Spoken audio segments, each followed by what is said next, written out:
When we created the Near Malaysia, we were adamant on saying we are going to get a diverse council and we are going to make sure that we cater to all people. We don't want to see just 100% of Malays in our events. We don't want to see 100% of Chinese. And on top of that, we want women and we want everyone represented. And we managed to do it, Alejandro. That was Antonio Gone Multichain. And this, the first of the Get to Know the Near Community Trustees series. When I set off to make this series, the aim was very simple. Can we capture the human side of the trustees? Who are they? What have they done in the Near ecosystem? And what makes them a good fit for the trustee role? I am excited to say that this podcast went above and beyond my expectations, and it turned out to be a very wholesome exploration. While covering major themes such as Antonio's role with Near Malaysia, his contributions to the Nearstarter ecosystem through Nearstarter, and, of course, most recently the Near Digital Collective, we go deep into the personal, such as his story from Spain to Malaysia, a bit of geopolitics and history, and we even get to see how first principles and integrity have driven his interest for gold and cryptocurrencies and away from centralized monetary policy. I really hope that you enjoyed this podcast as much as I did, and I'm looking forward to getting the rest of the community trustees on the pod. Without further ado, I'll let you enjoy this beautiful conversation with Antonio Gone Multichain. Enjoy. Hello friends, welcome back to another episode of the Wild User Interviews podcast with me, AVB. Today, I am thrilled to have with me Antonio Gone Multichain. Antonio wears many hats across the Near ecosystem, including guild leader at Near Malaysia, part of the team at Nearstarter, and most recently he has been appointed as a trustee of the Near Community Trust Fund. Welcome, Antonio. Thank you very much, Alejandro. Thrilled to be here with you. Thrilled to be with such a Near OG.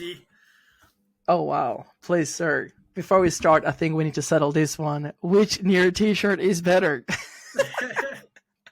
I like yours very much, but this is the NearCon 2022.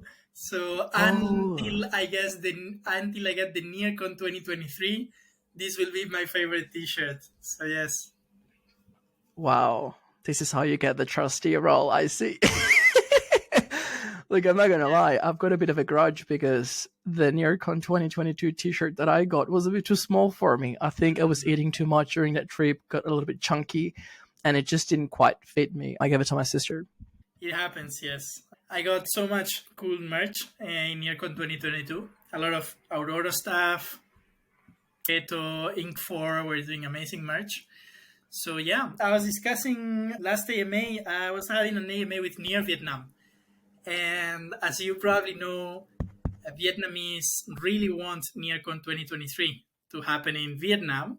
So I was also fired them up, saying that I will root for them, and I really want to be somewhere in Hanoi or Ho Chi Minh, or even better, somewhere in the coast of Vietnam, like Da Nang or similar, for NearCon 2023. So let's see where we end up going.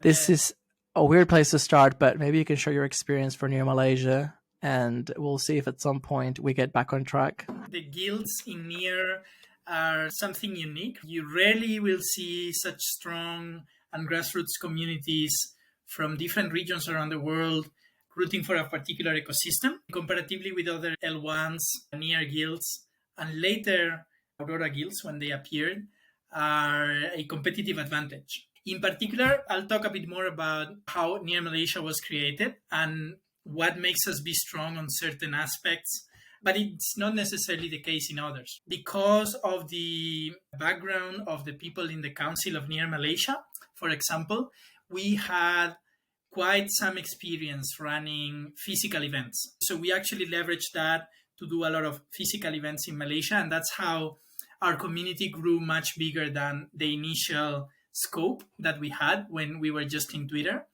Another thing that happened in Near Malaysia is that we had several council members that were related with the universities in Malaysia. It so happens that in Malaysia, they are not too open to blockchain technology. The government is quite conservative in that regard. But you have certain people that have been important in the university world in Malaysia that have been rooting for blockchain for several years. So to the point that they founded blockchain clubs within the universities. So you have 2 or 3 very hardcore blockchain universities, but just because they have a club that it's actually organizing events and inviting speakers and so on. So we leverage that in our council in Near Malaysia to grow a lot in the country. That's why we were using platforms like Twitter and Telegram, but you could not understand the community without going to those kind of events. Now, if I compare, for instance, because we were even struggling with things like putting some bot in Telegram, something so simple, we didn't have any one of those 6 council members that was really an expert on Telegram, let alone even the discussion of having a Discord or not. But I do have other guild leaders in other countries that are very good at social media. So I think one cool thing about the guilds is how diverse they are. I would imagine that Telegram group was out of control, because on the Near Australia New Zealand Telegram group, which hasn't been very active up until now, I'm actually back in New Zealand now to reactivate that community, but we have been overrun by bots. Like, it's wild.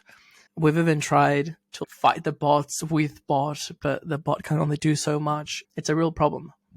But this is all music to my ears, because I've been trying to map the guilds and the community on Near, and I love your insights because you've also been there since the beginning. The guilds program is a very loaded term because it starts back in the Eric era. Eric introduces the guilds program. There was even a lot of confusion about what the word guild meant. I think, or I've been told now, that the vision for the foundation at the time was that the guilds were going to be more like servicing groups, so they could step up to just specific roles. Maybe it wasn't as squarely community driven, or there may have been a mismatch of expectations there. Whatever the case may be, then we have the Marik era. And I would even call it like the era of revision. A revision, review, renewal. 2022 is full of changes, and I like that towards the end of 2022, there is a clarity of vision at the foundation level that they'll do top down. They're good with the corporates and the Web 2.5, etc. And they're handing over control and proper power to the community, to the grassroots stuff, because it is no secret, especially to anyone that was involved in the community beforehand, that community was kind of left out there in the cold during 2022. Like, it wasn't abandoned, but it wasn't the top priority. And there were lots of people that were asking for support or guidance. I'd love to know how you see that evolution, and especially insights on how we can renew it, because it all will lead slowly to the NDC and the structures that we now have the power to take initiative to implement. I can see that guilds have been paused because funding has been paused, but you still see the communities alive. Engagement across the board, I believe, on all blockchains, because I'm connected to many ecosystems, and normally engagement from the bull time has dropped anywhere from 80 to 90%, right? So for every 10 people that were active at certain point during the bull market in a year or so, you only have 1 or 2 people left. And I think that's pretty much what you can see in Near and in the guilds, and you can see in other blockchains. Near also needs to somehow capitalize on something that they were very good at. They were definitely above average, which was education, and how things like the Near University, but not only Near University, but also Near Academy and other Web3 learning tools such as LNC, Learn Near Club, or even something like Crosswords, right? And how Crosswords, the tool that Mike created, can be used to learn about projects. I want to see how the communities can leverage these tools with the support, of course, of the foundation and the community treasury and all this decentralization that's bound to happen in the coming quarters of 2023. This is all music to my ears, because as we try to rejig the regional program, we're really putting an emphasis on in-person events, because you don't really know who your community is if you're just on social media. The real test is if you put an event, who shows up? If you're on a hackathon, how many people participate? If you have an education program, how many people do it? That's where you really start to see who the community is. It's really good that Near Malaysia has had that initiative since the beginning.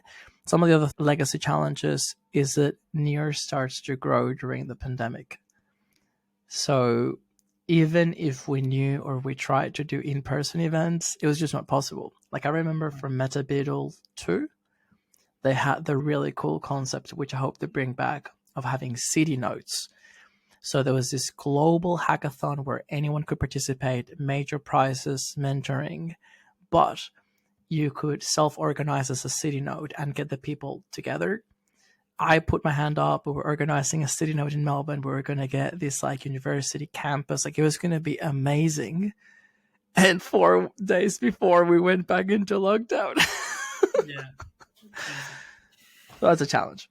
Yeah, one thing that I was very happy about was the NCD NCE, Near Certified Developer, Near Certified Entrepreneur. In fact, I did NCE, Near Certified Entrepreneur, and another 2 member councils did the NCD. But then right when we got like, man, around 20 or 30 people signing up to do the NCD, like the format changed and it was not so taught. It was more like self-taught. You do the stuff, you submit a capstone project, and if you do it right, you're going to pass it. But we had a lot of people that were quite beginner and would have liked that guidance that the initial format had. So that was a little bit disappointing. But let's see what we come up with in this 2023. I like that because I think there's a good precedent. We've already had the wallet being handed over to a community team, and now I saw a request for proposal recently to do the same for AstroDAO. It's going to be turned over to a community team. I think that any initiative such as education could very well be taken over or have more contribution from the community, especially because I'm really curious who the demographic is, or the target demographic the foundation is going for, the top developers or the top deals. Someone really needs to map out, well, where do the beginners go, the real beginners? And you've pointed out some observations that I've heard in other contexts for education, but that are really valuable around cohort-based performs much better. Self-guided, no guidance, you just register and may forget. Because indeed, the person it's at a near physical event, he's fired up because he sees so many people there all talking about this thing called blockchain, and he understands a little bit about what Near is and the power it has.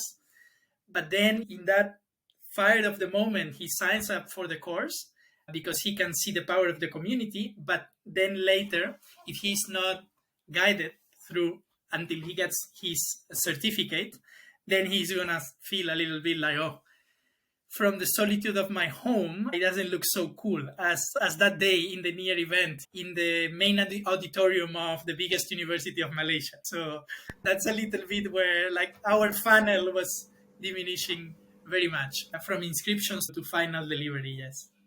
From the solitude of my home. It is quite a poetic way to describe it. I like it. I think that we're off to a strong start, but I would like to take you back to the beginning. You're originally from Spain. That's you correct. Have been in Malaysia for a long time. How did that happen? How did that happen? Yeah, that's normal. Yeah, before working full-time on DeFi and on blockchain, I was an aviation engineer. So I studied aeronautical engineering and economics. And I worked in France, I worked in the US, and then I worked in a couple parts of Asia before finally settling down in Malaysia, where we were getting basically a big factory in which we were manufacturing aircraft components. All right. So for any AirAsia, Malaysia Airlines, Qantas, pretty much any airline in the Asia Pacific that you can imagine. So that was my previous job or my previous industry for almost 8 years until I then fully transitioned into crypto. And the way it happened is that I had been learning about crypto, especially Bitcoin, Monero, since 2017. Just learning on my own, just as a hobby, reading a lot about it. Not necessarily so much involved on price action, investing, and so on. But then when DeFi came in 2020, that I could feel that was the way to make cryptocurrencies mainstream and to make blockchain applications mainstream. And I got very involved since the very beginning. That's a little bit how I started doing some freelance stuff. And eventually I transitioned into a full-time job. But I was still, during that transition, I was still living in Malaysia. It's a beautiful country to live in, beautiful people, pretty much whole Southeast Asia. And that's it, man. That's how I fully transitioned into crypto, but very much attached to Malaysia. That's amazing.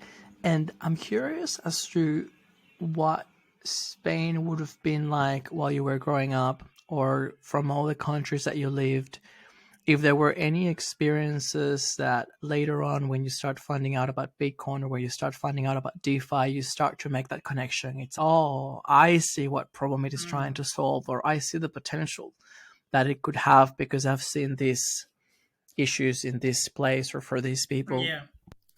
Yeah, funny anecdote, because nobody goes so deep right into us these kind of questions when we do AMAs and stuff, but I'm a big gold bug. That you're going to laugh because you're from Australia. It's a place where there's a lot of mining and precious metals are a big thing there. But I am a big gold bug and silver bug. I am against government currencies stepping out of the gold standard. I'm against monetary policy being in the hands of the few and deciding what they do with their policies and then subjecting all the citizens to an inflationary tax. When you just read Bitcoin white paper and when you just read about what hardcore blockchain and cryptographers want, at the end of the day, they just want to put that monetary policy back into the people. They just want to create a more transparent system. And although Europe in particular, or where I lived, where I grew up, did not have any hyperinflationary problem like other countries like Turkey, Iran, Venezuela, Argentina may have lived, I know very much that's the path that eventually all major currencies will find itself into. Right? One thing that it's maybe interesting to highlight is that although I am very much a cryptocurrency advocate, I am still a gold bug, because for me, things are not mutually exclusive. At the end of the day, you're just seeking the same thing. You're just seeking monetary policy to be rational and to be predetermined, not to be able to be changed at the whim of somebody in an office somewhere. You know what that means? That means that rather than being whatever, a Goldhead or whatever they may call people who are obsessed with gold in a pejorative way, or rather than being a crypto bro or whatever they call people obsessed with dot coins and trading, you're driven by first principles. Before choosing the asset class, first you assessed what is the lay of the land, what are the issues with central banking, and what things could potentially satisfy That's correct. a solution or a counterpart. I'm wondering how much, obviously within your lifetime, and parentheses, you age extremely well. Doing the maths here on how many years you've worked in aviation and how many years it would have taken to study and how many years you've been in crypto, your age is an enigma. I don't even want to know because my mind's just going to be fucked. Yeah, it's 7:30. Very productive lifetime. But even though within your lifetime, Spain hasn't had any major crisis, depending how you categorize 2008 and the global crisis at the time, I wonder how much of that is historical in nature and just embedded in the institutions, because I recall reading Sapiens, A Brief History of Humankind, and one chapter that I found fascinating was the one where he was looking at the origins of money, but he was comparing the king of the Netherlands with the king of Spain and the power that they had over money and honoring debt. And in the Netherlands, they were pretty good, and they basically invented this modern banking like debt. They invented, I owe you money. And in Spain, they were like, fuck you, I'm not paying you, I'm the king. There's a long history of the evolution of money. And that's what the chapter was getting at, that as the tools evolve, we keep tackling problems that existed with the previous form of money, but that we just didn't have any better. And that's what I think maybe not many people see in a very narrow time frame. But when you start looking at what the blockchain can offer, and some of the problems that we have now in 50 years' time, in hindsight, it's going to seem so obvious, right? Like it seems inevitable.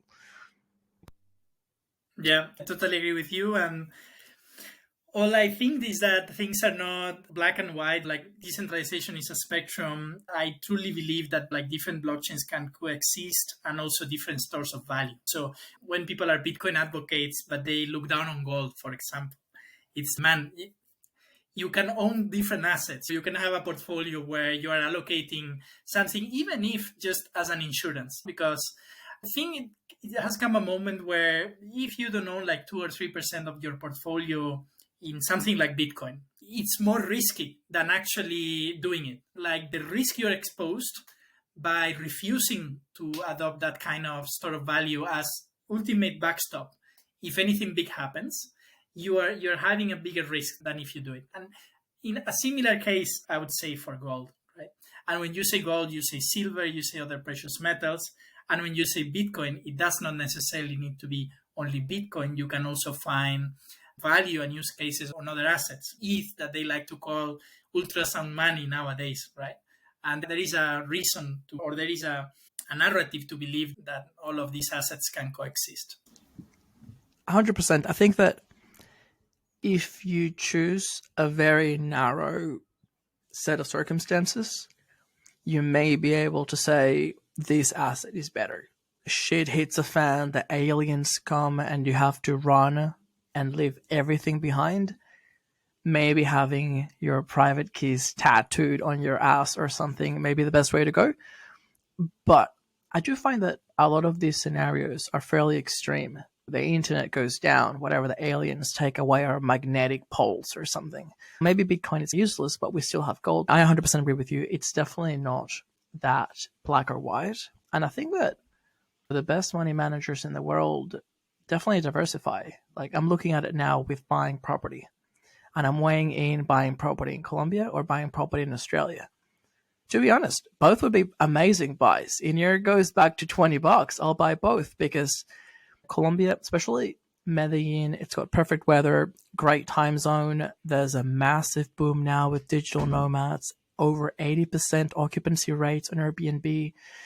It's both something that I would use 3 months a year, but also could be a good investment. Higher risk profile, you never know what's going to happen in a time within 5 years, but there's that.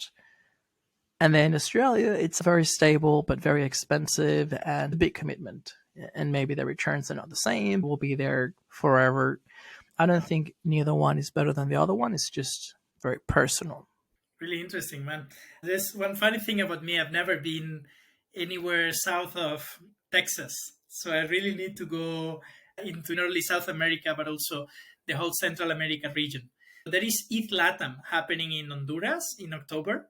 And I really think that's going to be the time in which I'm going to be there. And hopefully I will also go to Colombia. It's a place which I really want to visit. I don't want to generalize for the entire region, but one thing that I observed in Venezuela was that because we're so close to the US, you always aim north. You go to Disneyland, if you're fancy, you go to New York. Once you've traveled, you make your way to Europe. Like I've got family that are very wealthy, and they've only been to Europe like twice. Like their playground is more like the US. And if you start extending that, you need to travel a lot to go to Asia. To find someone from Latam that has traveled around Asia, they're usually very well traveled, or they were there for a very specific reason. I'm wondering whether it's the same like backwards. To find a Malaysian in Brazil, they must have either traveled a lot. Yeah, I think so. I have found very little Latin people in Southeast Asia. You have some, but very little. And I do believe it's the same the other way around. I don't know what an Asian would be doing in places like Colombia or Mexico or Argentina, unless it's in the mining sector, which I know it's increasingly being taken by Chinese companies from what I'm being told. Yeah, working for a Chinese mining company and tourism, probably different experiences. But yeah, there's probably a lot there around the cost of traveling, which is sad because when you look at the actual costs of day-to-day things in these regions, it's fairly affordable. If you can save up for the flights, I think you can make the rest of the experience work. That's I would highly recommend it. At the moment, I've got this like digital nomad heartbreak. I feel like I left a part of me, like a Horcrux, in Colombia, in Brazil, in everywhere that I've been. I just want to go back, especially now that I'm in New Zealand, because it's really nice, but it's so far. It's so far from everything. of everything else. Yes. Oh my God. It's not like a weekend trip to see my family in Miami. No. Yeah. And it's just incredible in New Zealand that you just, even in the map, because of the distortion, it looks like it's almost next to Australia, but it's even very far from Australia when you start looking at it in a globe, right? Yeah. You want to listen to a crazy story? Yeah. When I first came to Australia, Australians are funny in weird ways, and they come up with all sorts of stuff to like scare foreigners. So they've got like this drop bear, which is basically like I think it's like a panda. No. So, not a panda, the koala.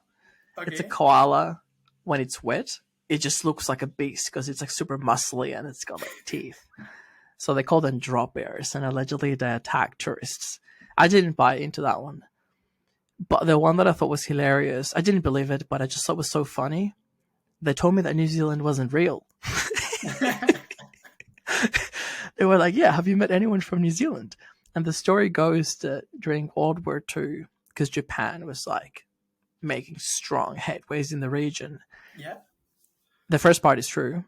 Australia said, fuck it. If Japan makes it to like the north of Queensland, we're not going to defend that. We're just going to retreat and defend the rest. And then they told me that at that point they made up New Zealand to make it look like a smaller target, where it's like, oh, it's the same as Australia but smaller. Maybe they'll go there first.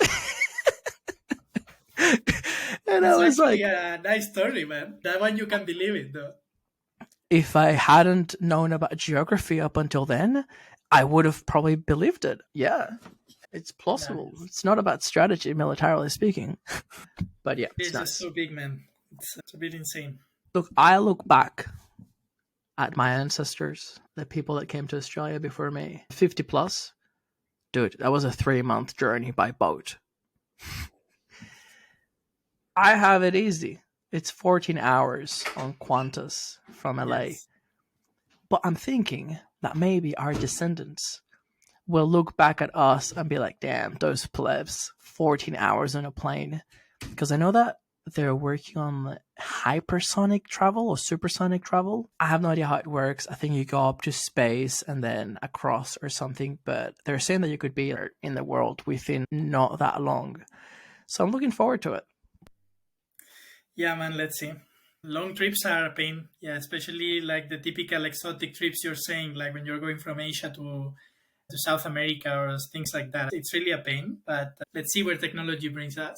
If you think about it, it has been like several decades without us reaching any major milestone in terms of faster speed when traveling. But you have gotten, if you realize, ultra safe flights. Like in the decade of the 70s, the decade of the 80s, air accidents were very prevalent. It was quite often you'd have a plane crashing. And nowadays it's like you can have 2 or 3 years without any plane crashing, even though you have millions and millions of civil flights every year. So it's crazy how we have improved on safety. Now let's see what we can do in terms of speed in the next couple of decades. Yes, please. I don't know if things have changed in the last 15 years, but I remember when I was coming to Australia, I wasn't scared, but you're a little bit anxious about such a long flight. And my uncle told me that Qantas was the only airline in the world that has never had a security incident. Uh-huh. And obviously I flew Qantas on the way here, the national carrier, the flying kangaroo. It's arguably the safest, or still one of the safest, together with Singapore Airlines, yes. It has an impeccable track record. And I think there's many lessons there that can be carried across many industries on how your environment shapes you. If you think of Australia, we are an end of the journey destination. Like no one has a stopover here to go elsewhere. Yeah. And most of the flights are very long. So by default, the whole service has been shaped with very long journeys in mind, especially say a short journey, 8 hours to Singapore. They know most people are not staying in Singapore. So they want to make sure that you're not dying on these planes. So yeah, everything from security to comfort. You could probably save a few $100 by flying different airlines. But on a long journey, it's probably worth to pay a little bit more and have more comfort. Singapore Airlines is the same. And I think that Emirates, Qatar, all these Middle Eastern airlines, interesting enough, they're actually the opposite. They are hubs. Most people have transit there to and from. Same, they can have pretty long journeys. Yeah, aviation is a fascinating industry. Cutthroat competition. It's just crazy. But a little bit the same, I would say, everywhere. Look at the battle of the DEXs. Look at the battle among different sectors in blockchain, right? Look at the battle among L1s. I think we live in an hyper-competitive world anyways. Cutthroat to like margins and profitability, or margins, yeah. Yeah, I mean, especially low-cost airlines think that many times they fly at a loss. Like they know they're going to sell you like extra menu, extra whatever, but the ticket they are selling it to you for 10 or 20 euro or dollar or whatever it is, and they're not making money. I'm talking mostly about places like Europe or Asia. In the US, it's a little bit different because they managed to create like a cartel already, the big airlines. But yeah. I'm telling you, Americans are good. Compete until we have a cartel, and that's it. They're very good at that, actually. I am pretty sure that I'm basically subsidizing all the airlines. I missed my flight out of Denver to Mexico. I got the timing wrong, and I missed those. And so, what makes you be? Because okay, you're a digital nomad, but you travel a lot, right? Is that because of work, or is that because you really want to do tourism, or you want to be in many places at the same time? It looks like it doesn't cost you any effort to fly. I'm not talking about money. I'm talking about your energy. Willpower. Yeah, look, that is an excellent question. And I've actually been reflecting on that recently because as I walk around New Zealand to the grocery store, there's a beautiful park I go running in the mornings now. I can actually see people that I see myself in them, like many years ago, like early migrants. And everyone has the same look in their face. It's like they're happy to be here, but they're not here by choice. Like they're working towards something. Okay. And the phrase that I came up with was Australia and New Zealand are the countries of delayed gratification. You migrate to Miami, you migrate to Spain. From day one, you know everyone, it's party, there's something different. You're very connected. Here it's like you're on your own. You have to prove yourself. You could unlock paradise level, because honestly, this is as good as it gets to paradise, but it's fucking hard. Dude, I spent 15 years to get my citizenship. Hundreds of thousands in a university degree. It's just like countless Christmas. I've missed all the weddings in my family. Like my sister got married and I couldn't go. So I feel like now that I have it, it's like, well, what do I want to do with my life? And I start looking at my peers, like my friends, lawyers, accountants, consultants, public servants. 9 to 5, wear a suit, go to the office. I'm not going to say it's mediocre work, but you don't choose your workload. Like, it's given to you. And I'm like extremely lucky that I get to choose what I work on. And it really is unique that we are in an industry that is so young and it's growing so fast that anyone could put their hand up. This is what I'm interested in. This is what I'm best at. And you could probably make a living. And when you combine that with the ability to travel anywhere in the world, dude, I feel like I've got a decade of travel in me. Maybe some of that more recently has to do with lockdowns as well. There was a PTSD thing in me where I couldn't leave my house for more than 1 hour a day or go beyond 5-kilometer radius. I'm not exaggerating. I picked up my passport. Like I went to the passport office. My passport is still in the plastic with the date it was issued. I left the next day. I haven't been back. 7 months plus. I'm like, fuck it. I'm free. Why am I working so much? Why am I making money if I can't enjoy it? Now I'm slowly going back into a routine, but I think there was like a need to just break out, not be told what to do, and yeah, I guess make the most of it while we can. Who knows? Crypto may be ending and I have to go back to an office job.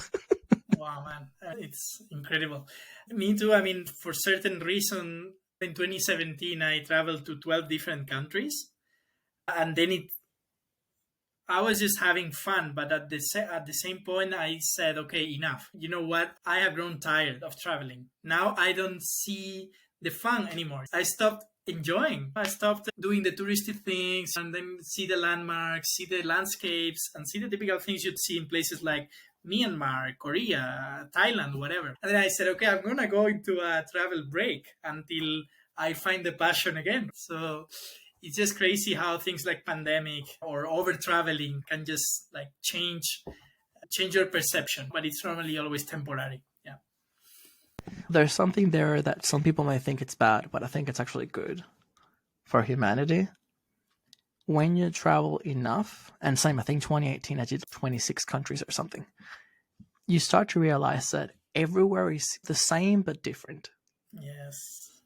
Yes. Like, it's actually hilarious. Like, I was talking to my sister and I visited her in Costa Rica, and she was saying like, isn't this just like Venezuela? And I was like, this is a road through a jungle on the way to a beach, and it's all underdeveloped. It's just like trees and a shitty road. Could also be Thailand or Malaysia. Yes. Could be anywhere in the world. It's the same. And the people, the mannerisms, the culture, the music. And that's when you realize that it's not the place, it's the people, who you travel with or who you meet. And over time, it's actually counterproductive because you keep meeting amazing people, but then parting ways. And you're like, you know what? I actually want to stay in the one place and keep nurturing those relationships. And that's what gives me energy. It's not the historical buildings, it's not the whatever it is. You just want to feel like you belong. So, yeah, I can relate. Totally, man. And bringing this back to crypto, I'm really excited to have you on the Global South. I had Sheldon before, he's currently in Bali. I have a very strong thesis that for crypto to survive, we have to be decentralized, like the people, the community. We need to have many engines for growth, many centers for growth, communities that are not dependent on any one regulator, on any one bank. And I want to make sure that not only do we empower these communities to do more, but that we give them visibility. Because you may remember that for a long time, Near was actually not big. It was almost non-existent in the US. Near started and was championed by the developing countries, the people that understood early on that Ethereum was expensive as fuck. Near was only affordable, but they started to discover all the layers of usability and etc. But yeah, making sure that these regions they can stand on their own. I really liked from the Near Malaysia website. Our motto is striving to bring blockchain and Near to 32 million Malaysians. No, I believe that's our motto. Yes, there's a lot of wording there that really highlights, and I may be contradicting myself because I just said that every place is same, but different. But I really like that it highlights the uniqueness of the country and that Near Malaysia is trying to win the hearts of the 32 million Malaysians and just highlighting or acknowledging the local landscape. You know, business friendly, there's a lot of potential for creating a pool of developers, human resources. Have you been in Malaysia? Not yet. Gotcha. So what happens in Malaysia, it's a very unique country. Basically, you have 60% of the population, which is Malay, and Malays are Muslim by birth, by the way, so they don't have a choice on that. 30% of Chinese and 10% of Indians. And it's a country that was British colony until 1960, until the 60s. So it's a country where you have extreme diversity of cultures and extreme diversity of religions, because you have Buddhism, you have Hinduism, and then you have the main religion, which is Islam. The country is as diverse as you can imagine, a lot of tensions, It is not rare for you that you find restaurants where there are only Malays eating. There are restaurants where only Chinese eat. Muslims will not eat where there is not halal food. Indians will go on their own. And there are certain unique situations in which you manage to get all the different communities represented. And when we created Near Malaysia, because other blockchain communities in the country, they are either like 100% Malay or they're 100% Chinese. And that's pretty much how many things go in the country. It's either or. And when we created the Near Malaysia, we were adamant on saying we are going to get a diverse council and we are going to make sure that we cater to all people. So we don't want to see just 100% of Malays in our events. We don't want to see 100% of Chinese. And on top of that, we want women and we want everyone represented. And we managed to do it, Alejandro. We are a very diverse council and very diverse events. With the lack that, because a couple of universities have been supporting us a lot, these universities themselves are also very diverse. So that's funny thing about, like, when you hear about diversity, you always hear very good things. The reality is that many times what you see is a lot of segregation. But when you manage to bring everything under one banner, and in this case, it was blockchain, it was Near, we managed to do it. And that is a little bit along those lines we made the website. That is a very subtle but beautiful distinction. Diversity is good when you have that layer in common where people can get together to work towards that one thing, respecting each other's differences. Diversity is not so good when you force people to be together when they just have clashing interests. Mm-hmm. And that's something that we should always be mindful of. Okay, what is a shared layer? What are we all working towards? But then respecting everyone's way of doing things and of behaving. I didn't know much about Malaysia's history, but what I did know was entangled with Singapore's history. I started reading the biography of Lee Kuan Yew. Holy shit. Unreal. I'm going to try to get the audiobook if it exists, because I picked it up from my friend's bookshelf and I had to return the book before I could finish. And it's like a massive book. But his story is unbelievable. He was a teenager during the Japanese occupation, and then he studies law in the UK. And the evolution of Singapore, especially the point in history that is relevant here, would be the tension at the time between whether Singapore remains part of Malaysia or it breaks off. And the English he was crying when he had to tell his citizens that they were being expelled from the Federation. And he was trying. They basically didn't know how they're going to survive as a nation at that time. And correct me if I'm wrong, because you probably have much more context. He was trying to stay. The UK was lobbying for them to stay. But part of the deciding factors, if not the main one, was to actually to kick them out or split off that territory and basically send all the Chinese down to Singapore and the Malay, like Muslim Malay, over to Malaysia. I don't know whether it was just but basically by Espanol, we say azares del destino, by randomness, right? Or happened to be an island where the majority of the population was Chinese. Happened the same in another island up there, which is called Penang. But I guess that it was easier to just secede or make Singapore secede. And the context is that, yes, there had been a civil war in Malaysia, the Malayan emergency, where pretty much Malays and Chinese had clashed.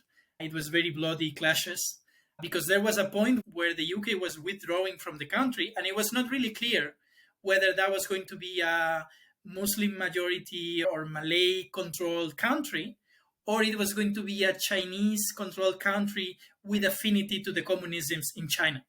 And because this last thing is the one that the UK and pretty much anywhere in the West wanted, that's pretty much why you ended up having the Malays in power. But there was a time where it was pretty much flipping a coin to decide who's going to rule the country. And in Singapore, it was the Chinese, but in Malaysia, it was the Malays. Yeah, I mean, it's just fascinating how this individual, Lee Kuan Yew, was still able to turn around his country, which it was just a poor island with no resources whatsoever, while the Malayan Peninsula was full of tin and palm oil and all the resources and rubber and all the resources you can imagine. But he was able to turn around his country and transform it in the city and the state that it is today. One of the most powerful things from the Singapore history, and I'm sure that there's many lessons there that we can draw to governance of a new digital nation state, is that they become independent, so they're sovereign, but he models the institutions to mirror very closely the English institutions, battle-tested and evolved over hundreds of years.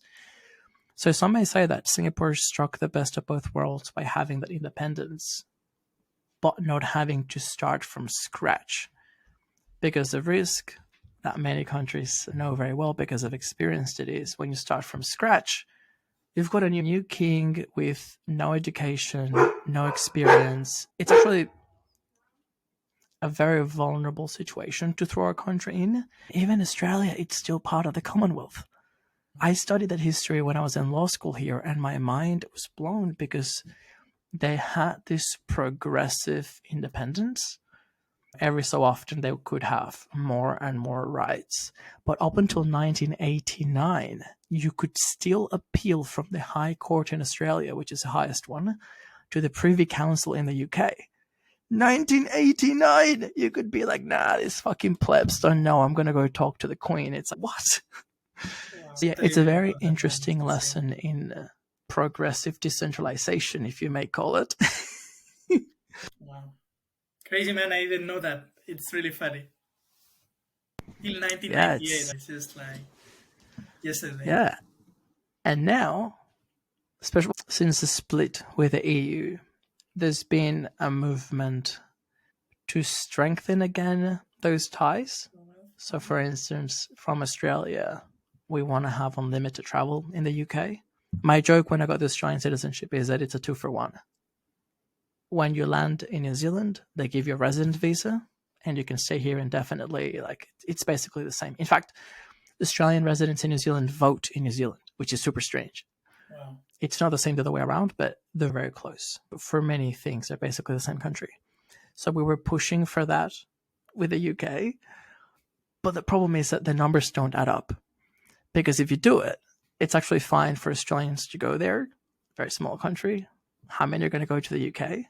But for the UK, apparently the demand to come to Australia is like unlimited. So they were like, we don't know how this is going to work. And yeah, it's just been a lot of political change since. But Gotcha. Yeah, I have many British friends and they're not happy there, man. I don't blame them. I don't know if it's the weather or whatever. But basically, you're saying that you'd have a lot of British people like migrating to Australia? Is that? Yeah, I think so. Look, Australia is a time warp. It's like the US 50 years ago. Yeah. There are more jobs and more opportunity than people. And if you want to work hard, you can really make it. Gotcha. All my friends hit 30, they had enough savings for a house. Sure, houses are expensive. Sure, interest rates are going up.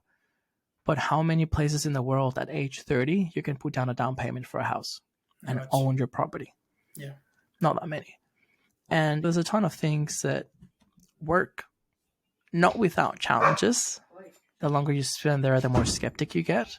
But you'd say that the UK is just more competitive. Yeah. For dynamics as well that don't really play in their favor because so much money from around the world aggregates in the UK. The housing market is completely out of whack. Yeah. And yeah, I mean, I'm very bearish Europe. I'm sorry to say. Yeah, I mean, the US has many more geographical and especially in terms of resources, raw materials, have a whole system that they can basically survive in autarky. They can survive if they just bring manufacturing onshore, etc. Europe, I just like demographics and the welfare state and everything just simply don't add up to me. I don't think you have a smooth solution for it other than a hard landing, basically. Dude, there was Eric Weinstein was on the Joe Rogan podcast recently again. mind-blowing podcast because he goes into physics and aliens and all sorts of crazy shit. But we'll leave that one for another episode. He said one thing that blew my mind. Not the first time I hear it, but the way that he said it with such a conviction, without hesitation. He says, oh, some people hate on the Jews because whatever, we're too powerful, too much money, too overrepresented in institutions. And he's like, you don't understand. We're the ones that made it. So many people from like the general population died. And by the way, Dick Smith, which is the biggest person in Australia, has said the same thing many times. The Jews that had money and the Jews that saw what was going on, they got the fuck out early when they could. So there's probably some parallels here around the people from Europe, regardless of religion, that make it to the United States, probably have a different set of beliefs, ambition. They may have been persecuted. There was a ton of that as well, which also changes your drive. Dude, even South America. I was in Latam now, and maybe because I was a tourist, quote unquote, like a bit insulated from some of the political challenges, there is an energy in that region.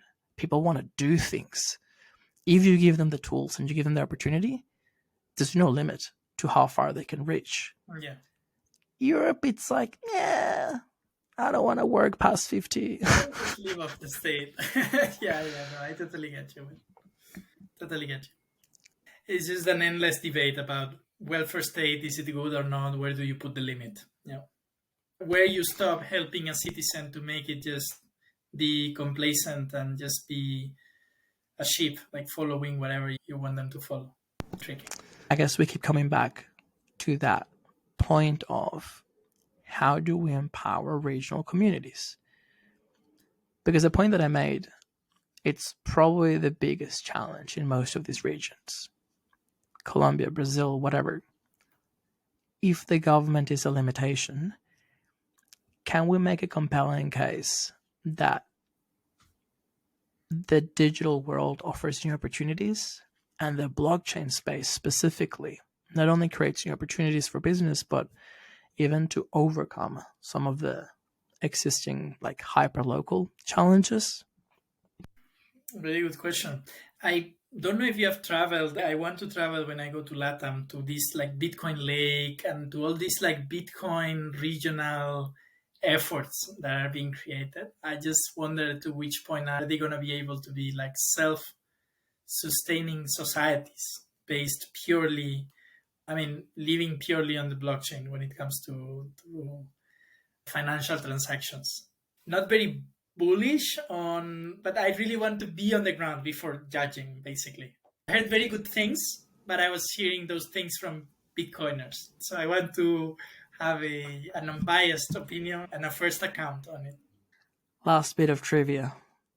Did you know that Melbourne in Australia, where I technically live or where I have lived for the last 12 plus years, they have the largest population of Greeks outside of Athens? Really? Yeah. Because I'm pretty sure. I saw people from all over the world, but I didn't recall seeing a lot of Greeks, though. Yeah, there's a suburb, or there are suburbs where they tend to congregate, like Oakley, but and they're doing really well, by the way. They tend to be pretty well off. There's this joke that if they had the power to coordinate, they could probably actually not only affect elections in Greece, but just take over the country back. We're back, motherfuckers. We're going to teach you how to do it. With the recent crisis they had about 1 decade and a half ago? Or is this just like second generation Greeks? All the way back. Wow. Like some Greeks will still tell you, the fucking Brits. This is all the history of Europe is a history of war. Yeah. I don't even want to open that can. But the reason why I mention it is because I'm flying to Japan in 2 weeks to see Balaji speak at ETH Pragma, which is part of ETH Global, ETH Tokyo. And Balaji has had this notion of the network state for a long time. if you could basically remove the geographical boundaries and actually have an opt-in cohort. He calls it a state, but I haven't read the book, so I don't want to go too much into detail. But it is a fascinating concept because I've always thought of that ability for all the expats to coordinate and hopefully try to have a positive influence back in the country. Very interesting. Yes. I like the individual. I like Balaji's. Pretty much like I find difficult to not like crypto personalities unless they're really like clearly driven by profit or whatever, like you're a Mashinsky of the days or whatever. Like even people like Do Kwon that now you have many detractors. I do praise the guy. The guy just had an idea that it didn't fructify. Granted, for instance, the whole Anchor thing was maybe sold as a savings option and downplayed the risk and so on. But I'm pretty much in favor of all these people that try to advance a message of decentralization and censorship resistance. And Balajis is definitely one of the people that I admire. Yeah. So let me know how that goes. For sure. Do you want to come? It's not that far-ish. Fair enough. I'll time my travels. As I said, I want to be in LATAM in Q4. I will be probably resting mostly until then. I would suggest to consider the Mediterranean around November. Gotcha. I see. Interesting. Now, Do Kwon, there's a ton of dodgy shit going on with Luna, but I do think that the community deserves more, not of the blame, but more ownership, like take responsibility. Because long before Luna collapsed, there were many people voicing concerns around the design, and they were dismissed. And they were not just dismissed, they were humiliated, they were made fun of. Yeah, they were humiliated. By the way, you know that I put a proposal, you're going to laugh. People laughed at me, and I knew they were going to laugh, but I still had to put it, as you say, to be a man of principles. I put a proposal on the Terra Forum to like a portion of the reserves of the Luna Foundation Guard buy gold, like to back Luna with gold. And to back UST with gold, basically. And of course, people were laughing at me royally. But that aged very well because after UST crashed and Luna crashed and so on, gold went on to make new heights. So I was like, hey, who laughs now, man? But yeah, there was a lot of humiliation around the critical thinking that people tried to put inside of everything regarding Terra. I love those historical timestamps when at the time it don't seem like much. It's a post on a governance forum. Maybe not many people see it. Maybe they completely dismiss it. But it is so important to be able to track people's actions and thoughts over time. Because the one thing that the Luna debacle shows to me was that a lot of people were willing and able to turn off their critical thinking because they were making money in the short term. And that's fine, because most users of your product don't have to think critically, or they shouldn't have to. That's the whole point about technology. We keep making people dumber and the products are easier to use. But someone has to. Like, if you call yourself part of the community, if you want to engage in governance, if someone brings up a point that may be legitimate, at least look into it. And there are so many warning signs there and lessons for the Near community now. How do we avoid that groupthink? How can we create a culture where people can ask questions on the governance forum, but do so in a respectful, constructive manner? How can we make sure that we're not ridiculing people, but also has to be a balance? And this is something that I think about a lot. I am not without one too many posts on the governance forum on various topics, but agreed, man. Now, I'm wondering how to do this. So I wanted to talk about Nearstarter first, just to highlight the broad spectrum of contributions that you have to the Near ecosystem, ranging from community in Near Malaysia to a Nearstarter as a project and its aims. We have been talking pretty heavily about governance and regional, so I didn't know whether to jump straight into NDC or whether we do have that Nearstarter parenthesis and then do NDC. Maybe I can tell you, before Nearstarter, maybe we need to make the link with Near Malaysia, because one thing that happened also in Near Malaysia is that we have a lot of builders in Malaysia building cool stuff. Meteor Wallet, which is a wonderful wallet. It's from a Malaysian team.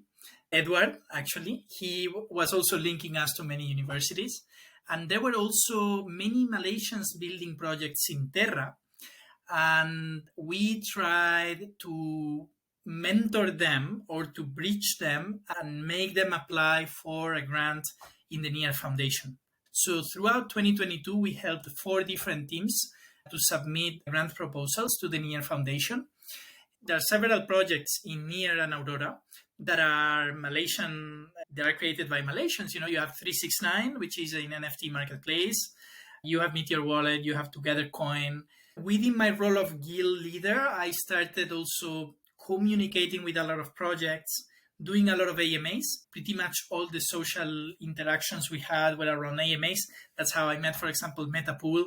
We did a liquid staking workshop with Claudio for all Asian guilds, by the way, not only Malaysia.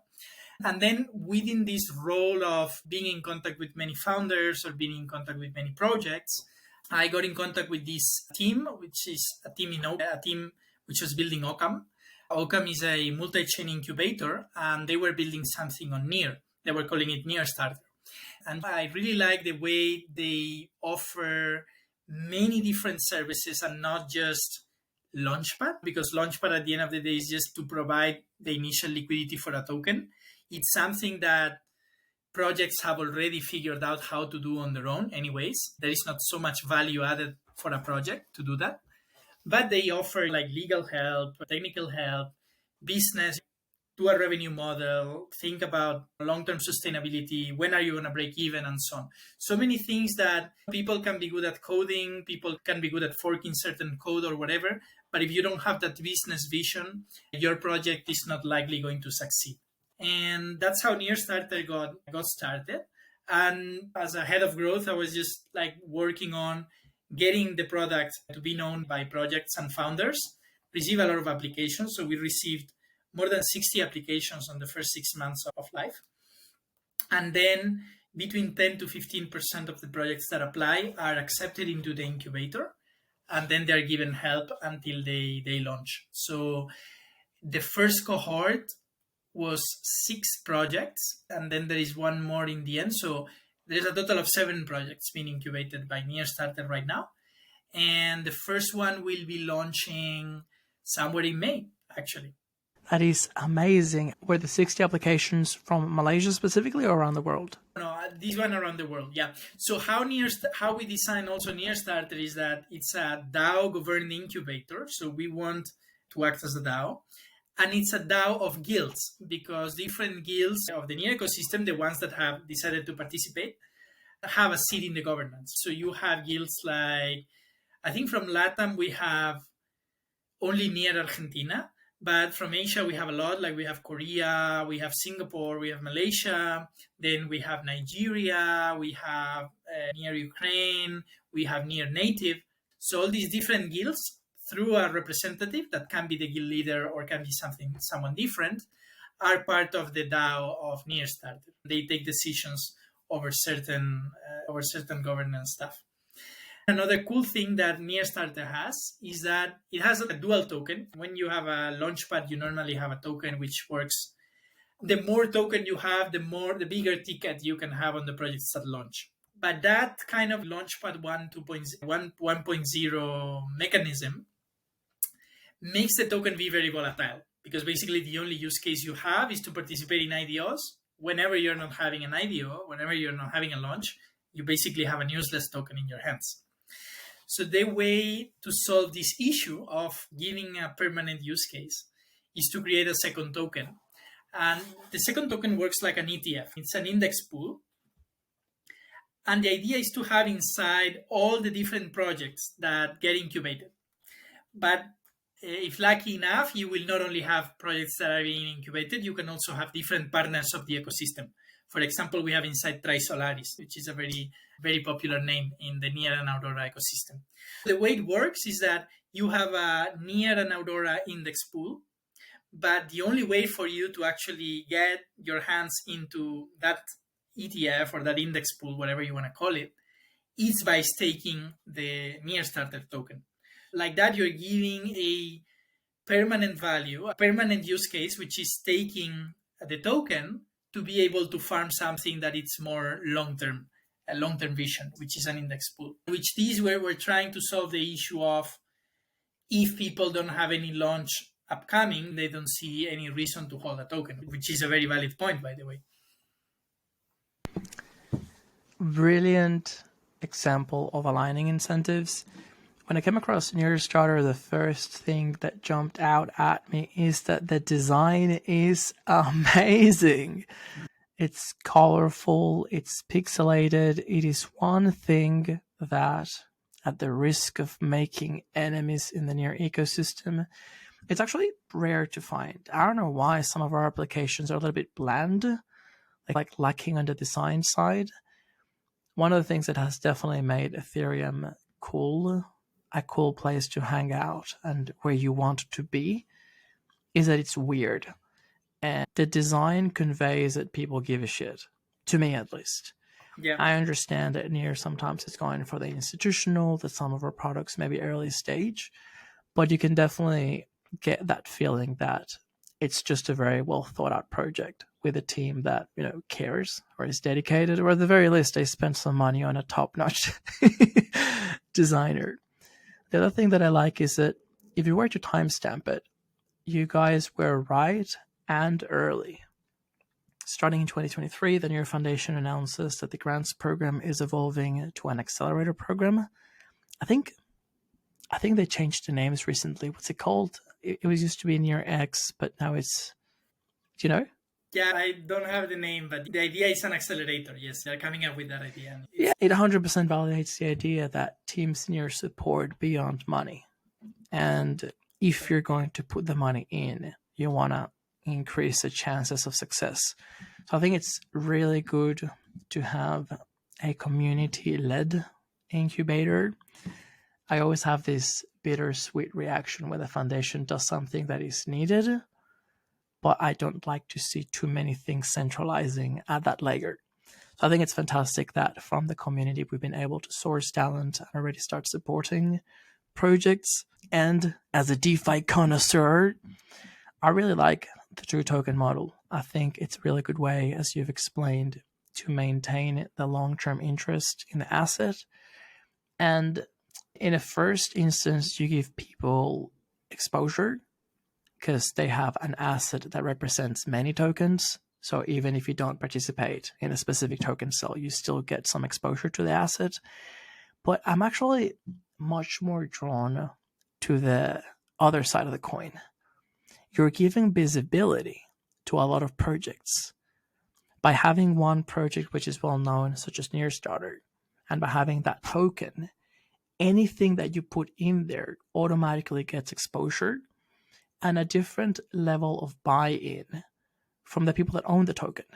When you're an owner or when you're invested, you care much. So you're more likely to go do some research. It's all about raising awareness. Let's see where it goes. But the idea is that, again, we're trying to get a lot of established Near and Aurora projects to be part of the Niaria index pool. And the way to do it, because we don't have a lot of funds, we don't have a big treasury that we just say, hey, Alejandro, we're just going to buy your token. We're just going to buy $50,000 worth of your token. We don't do it that way. But what we are doing is, with many projects, for instance, Try Solaris, for instance, Ocam, for instance, Jump, we do a token swap. And so when you do a token swap, you're also aligning incentives, right? Because you are giving tokens back to that project. That project can stake, that project can farm that same Niaria, right? So basically, Alejandro, because you put your token inside of Niaria, you're also going to be holding a portion of it.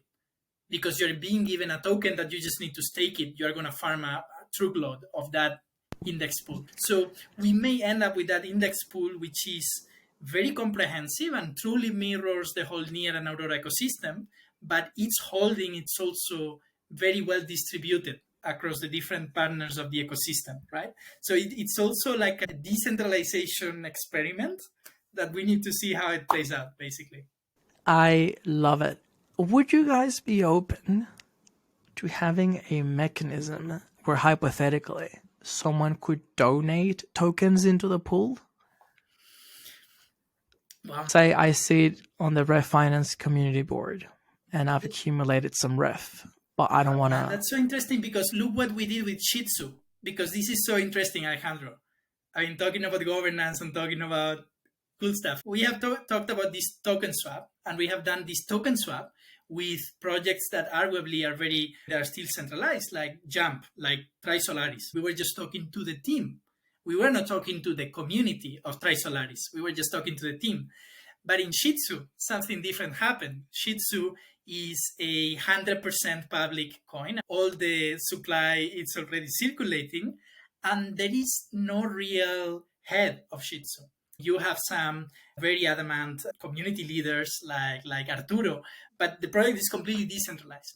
So we created a crowd swap. Basically, we said for this certain period of time, you send whatever amount of Shih Tzu you want to this wallet, which is the Niaria wallet, and we will give you at a certain snapshot date, which everything was well announced, so there is no way to game the system. If you just send me $10 worth of Shih Tzu, I am going to send you back $10 worth of Nearstarter coin. So it was a crowd swap. It was a token swap, but it was happening between the community and the project and not between just two projects. So what you're suggesting here is just something different again to feed that Niaria pool. And I am totally open for it, man. Let's do it. We already have a chat going on to do some stuff with some project. I'll follow up with internally to see what's happening with that. But if we could open it up to donations or some kind of in-kind contribution. Should not be a donation, because should not be just a one way, should be a token swap ideally, and that token that it's gotten, like for instance, the idea that we are doing with Trisolaris and with Dexes is that the token you receive back, you can actually use it in marketing activities or in liquidity mining. So what we could offer Ref, for example, is that we will create a Nearstarter pool in your DEX, therefore bringing liquidity to your DEX. But then the token you're getting, you can give it as liquidity mining rewards there, for example, right? So you bring even more liquidity, and at the same time, your token is going into the Niaria index pool. So you get represented in the index pool, and you also get some liquidity in your DEX, right? So it's just trying to maximize, like to make it a win-win for both communities. I think that maybe that's a format that could work for Refinance. I like it. I love it. Let's do it. Let's try. Can the NEARIA token be dissolved and people obtain all the assets that are represented by that one token? So right now, because we launched Endstart and we have opened the Niaria farming since January. So it has been around for now 2 months. We want to leave at least 6 months to make sure that we have enough components in the index and then coin the Niaria coin, right? So the way it would work is that you would have the Niaria coin. Niaria will trade at whatever value it is. Like an ETF, you have the price at which that is trading, but then you have the underlying value, the net asset value. So it can trade at a discount or at a premium. There has to be a redemption mechanism in which somebody, let's say Alejandro, buys a certain amount of the coin, let's say $10,000, and burns the Niaria to get the underlying token, right? But we need to find what is the sweet spot. The same way you can, in an ETF, you can actually redeem gold ETF. You can, when you hold a certain amount, you can just redeem a bar of gold and so on. You just need to decide what is the threshold you want to do that, because it's not reasonable to say you can get $10 worth of Niaria, right? It needs to be a higher amount of money, but it's the one that in the end will allow arbitrage and will allow a healthy price of the Niaria index pool. And if I could add a suggestion, I like, this is where my indigenous instincts come through. I like the pools where you pay a fee when you withdraw the money, and the fee goes towards the people that are still in the pool. So in a way, you want to, where possible, deter people from pulling funds out, but also reward the people that hold in the long term. I know that perhaps the concept doesn't apply one-to-one because there is a natural arbitrage that occurs when you have the underlying assets in the pool, but maybe something to think about. It's very valid because look, to farm Niaria, you need to stake and start. And we have an unstaking fee, which is right now 10%. In the future, it will be made linearly decreasing. But that 10% unstaking fee is feeding also the Niaria pool, right? So again, it's just like a transfer device from the short-term thinkers to the long-term thinkers. So what you're suggesting is the same mechanism that it's currently live on Nstart, but to be live on Niaria too, right? So definitely we can study that. Fees everywhere. That's how we have a sustainable business model. Yes. No, people are going to hate me for it. Now, Sir Antonio, we finally got around scheduling this pod because you've recently been given a very important, very honorable role within the Near ecosystem. The Near Digital Collective has been working for months. The very first step is the Community Treasury, which is a trust fund. There are 5 trustees. And after a very thorough selection process, I know because I was also shortlisted, you are one of the 5. So I thought it'd be very good to give the community an opportunity to get to know you. I am somewhat saddened by some of the things that I've seen on the governance forum. It is clear that without attributing everything to the bad intent of some people, we just have to do more communication. And throughout this conversation, I think it's clear that you've been committed to the Near ecosystem and to your local community and done some fantastic work in Malaysia. You've contributed to the creation of new projects through Nearstarter. And yeah, now I'd like to open up the topic of Near governance, NDC, and the trust fund, because I'm sure that you have some unique insights on that one as well. In general, it's just a good idea to fund community. So it's great that there is a community treasury. The figure of a trustee is just somebody that's gonna, in very simple terms, just own the multi-sig upon which funds are gonna be dispersed. You have a separation of powers in the way that what you're feeding is what we call the vertical DAOs, creative DAO, marketing DAO. And those are going to be the ones who know very well the projects that have been already be contributing to the ecosystem, or that have the selection process or the criteria, eligibility criteria for the grants. And those are the ones that are going to be continuing doing the grants. Because if, for example, myself, I'd need to now create a process or learn a process to decide whom do I give the money to, I personally don't have that amount of time. I prefer to dedicate it to the projects I work daily with.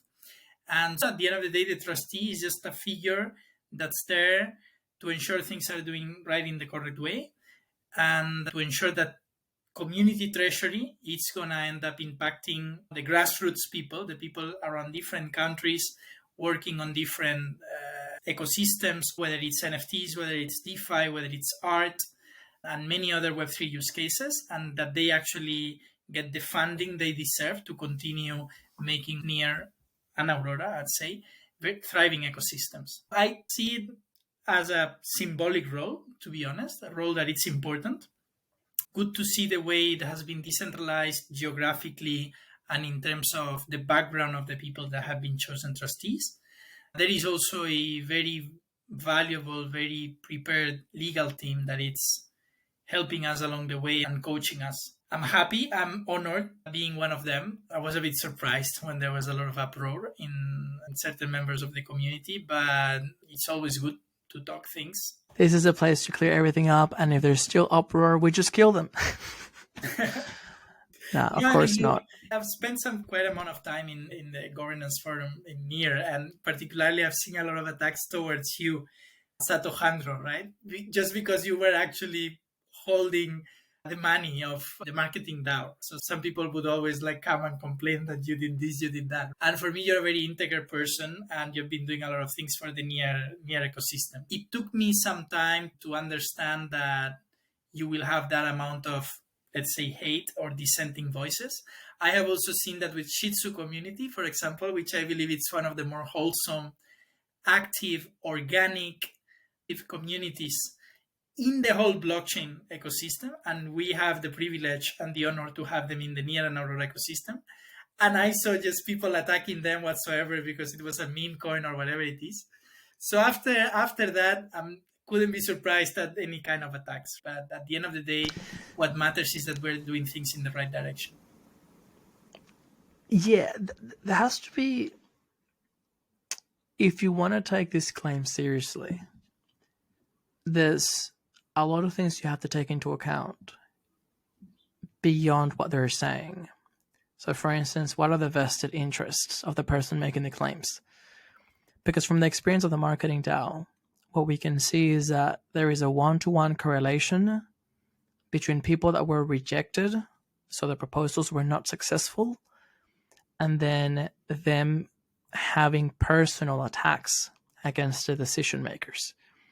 Whether it is just to cause trouble or whether they believe that those attacks are going to remove those decision makers and they will get some decision makers in that are more favorable. But when you understand that the motivation is a personal agenda and not an ecosystem agenda, then the whole conversation changes. That would be like me calling my ex's employer and be like, oh, this person lacks integrity. Yeah, because they dumped you. Whatever happened between you and this person is completely irrelevant to the workforce. So that is a very important distinction to make. I am a little bit more nuanced when it comes to anon people on the forum. I personally like anonymity. I personally may or may not have more than one account on the governance forum. Although I am pretty transparent with most things that I post. The key point here is, if your point has any validity, it shouldn't matter who says it. If you have a genuine grievance and you're able to communicate in a civilized way, maybe there should be an answer there. But yes, there's been a long-standing issue with the environment that we create on the forum. Memetics are real. If you go there and it's all a shit fight, you become savage.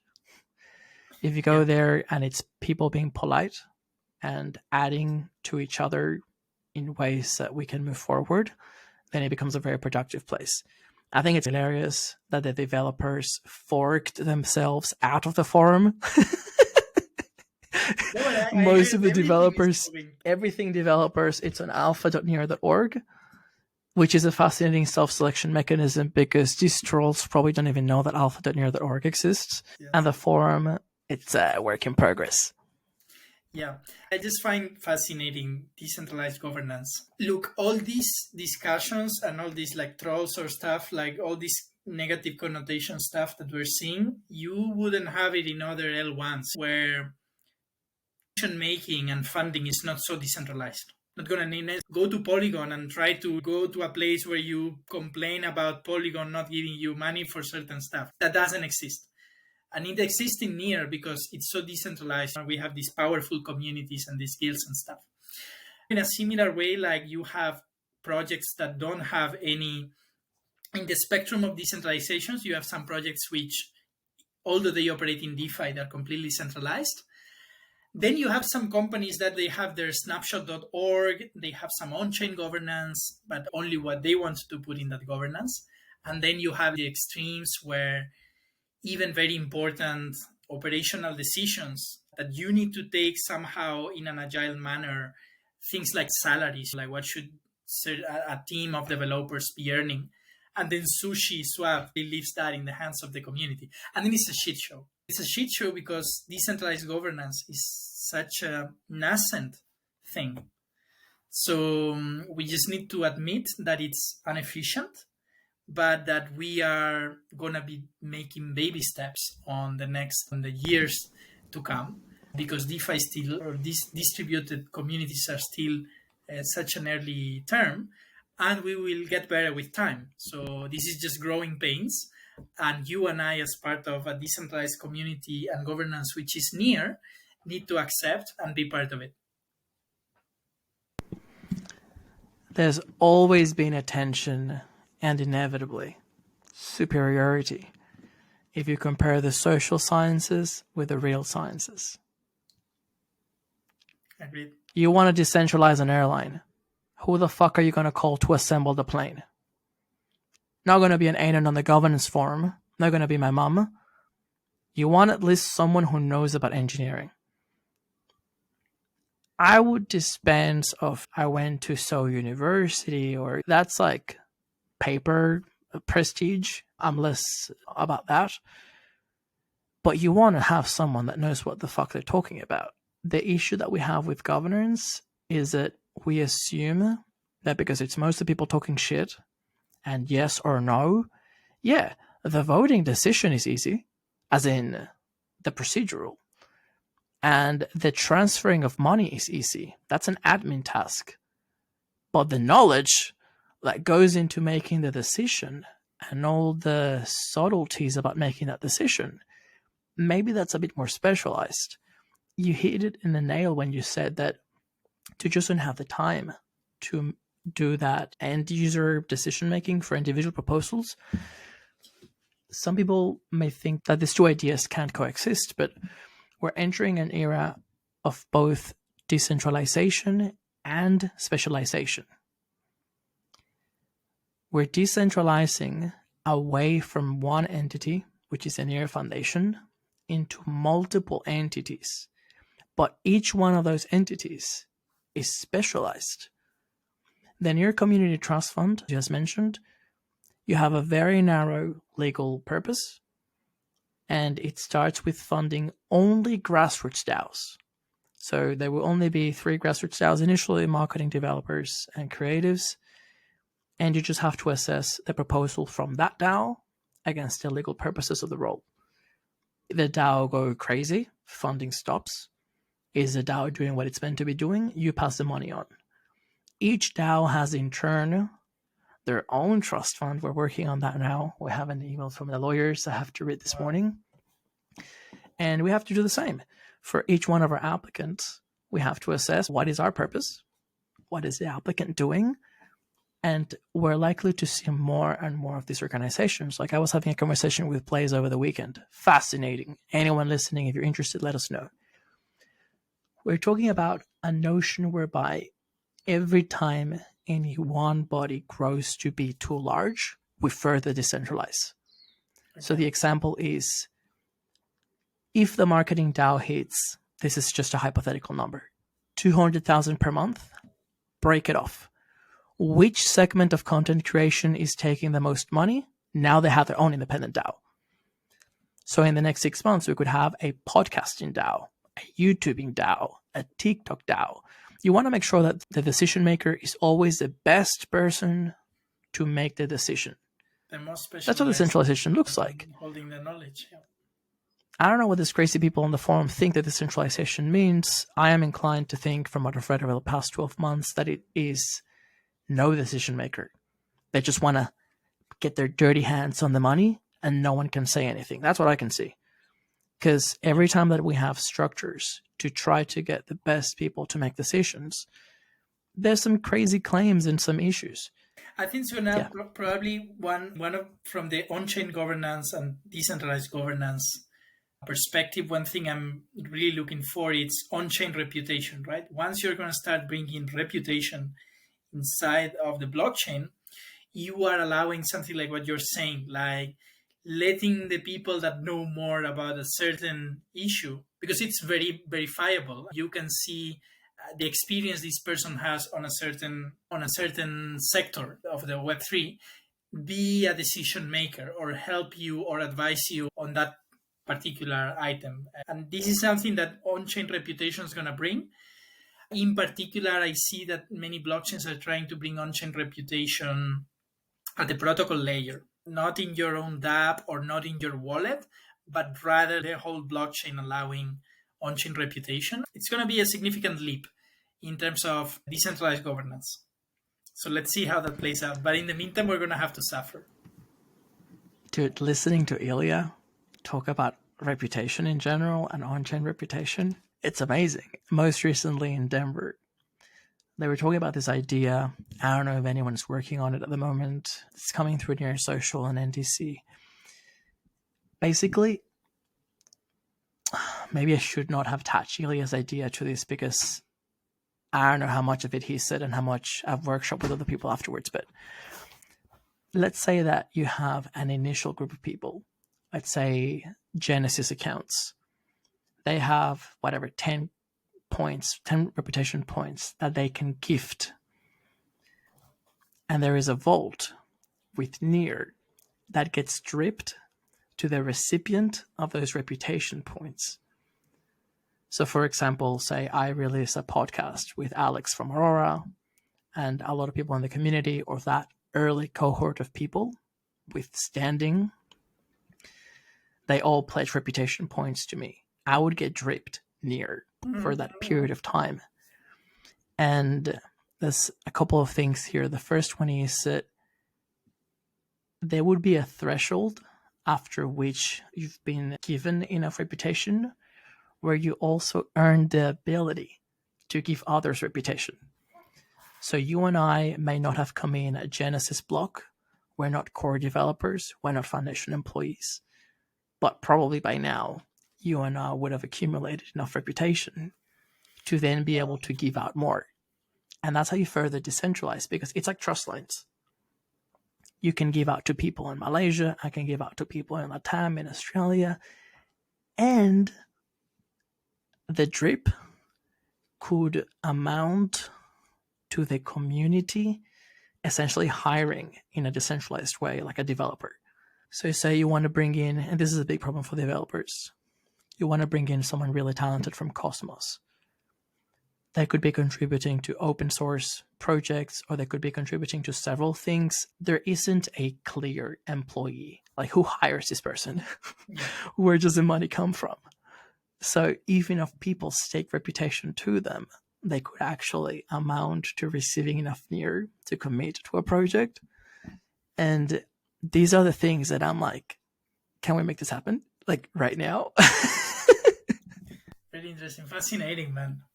Fascinating. And that's just one. The other one that he was mentioning is that right now, he was talking in the context of like credit scores. You could potentially create something like an under-collateralized lending platform or derive someone's credit score based on their on-chain activity, because it's all there. It depends on the creator of the protocol and how they assign the weights. But even something like, if my account has received payments from the Near Foundation grants pool, or if I've been liquidated on Borrow Cash, or if I've been staking for 2 years, like they can really think of many parameters, including interactions between wallets. If you and I have transacted, or etc. So yeah, I think it's really cool. We're barely starting to scratch the surface of what we can do with the data that is already on chain.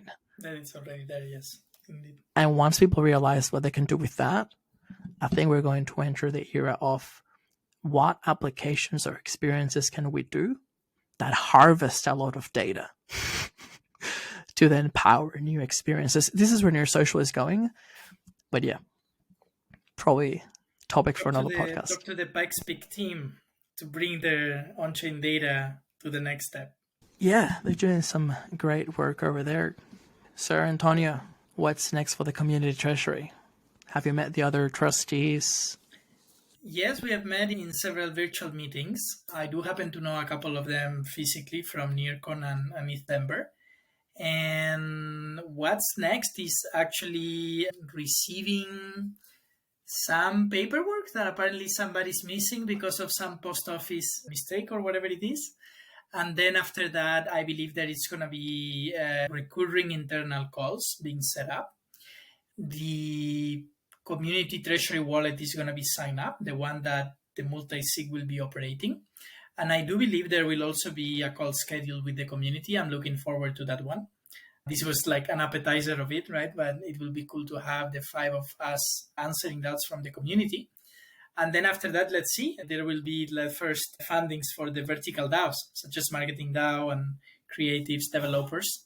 So looking forward to that moment happening, and then see what these vertical DAOs are in turn going to be funding, because that's going to be I would say, the renaissance of some projects and things that have been a little bit stopped, but that definitely have talent and potential for the Near and Aurora ecosystems. The Renaissance. Renaissance. Yeah, let's do it. I think it's great. Alina asked me if I wanted to have the 5 trustees at the same time, and I was like, I want to give each one of you the space to tell your story, because it's so sad when people are standardized. Even though you're all 5 trustees, and I guess that your legal duties to the trust are the same, we can't pretend that you're all the same person. And I do think that there is a story and a reason why you make good trustees and why you've been chosen initially. And by the way, this is not a lifetime role. This could be inspirational for people doing community work now or any type of work who may be the next batch of trustees in whatever a year's time or whatever the time frame may be. Sir Antonio, I am extremely grateful for your time.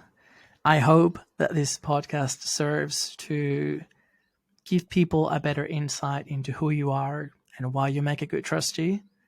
I am bracing myself for the attacks of people saying that this is a circle jerk of corruption and that you fund me and I fund you and we're stealing lots of money. We know it's coming. Oh my God. Thank you very much for your time, Alejandro. I enjoyed a lot. I jump on a lot of AMAs. They're normally like the subject is very narrow. We will just talk about certain products, certain topics, certain blockchain. Today we have just covered everything from expatriation to geography to geopolitics, then passing by near blockchain. And I'm very happy to have talked to you. See you maybe NearCon 2023, maybe before that. See you, man. That's the end of another episode. As always, I just want to thank you for listening because, let's be honest, you are amazing! And I also want to remind everyone that everything contained in this episode is for entertainment and educational purposes only.